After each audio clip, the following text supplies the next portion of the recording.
100 మంది యవనస్తుల్లో 80 మెంబర్స్ రాసేది ఏంటంటే దేవుని చిత్తాన్ని తెలుసుకోవడం ఎలా, నా మ్యారేజ్లో దేవుని చిత్తాన్ని తెలుసుకోవడం ఎలాగా, నా కెరియర్లో దేవుని చిత్తం తెలుసుకోవడం ఎలాగా. ఇదే క్వశ్చన్ ఉంటుంది, దేవుని చిత్తం తెలుసుకోవడం ఎలా. మీలో ఎవరికైనా డౌట్ ఉందా? దేవుని చిత్తం తెలుసుకోవడం ఎలా? ఇది చెయ్యాలా వద్దా దేవా, ఇక్కడికి వెళ్ళాలా వద్దా దేవా, ఇది వివాహం చేసుకోవాలా లేదా దేవా, పలానా ఊరు వెళ్ళనా లేదా, పలానా బిజినెస్ పెట్టనా లేదా, నా కుటుంబ సంగతి ఏంటి, అన్నీ మనం దేవుని అడుగుతూ ఉంటాం.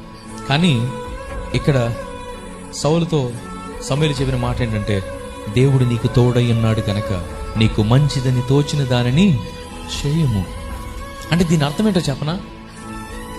దేవుడు నీకు తోడై ఉన్నాడు కాబట్టి నువ్వు ఏ నిర్ణయం కూడా తప్పు నిర్ణయం తీసుకో. పరిశుద్ధాత్ముడు నీ హృదయంలో ఉన్నాడు కాబట్టి you will never make a wrong decision. ఆయన నీలో ఉండి ప్రతి నిర్ణయం తీసుకునేలాగా చేస్తాడు కాబట్టి you won't have a wrong step in your life.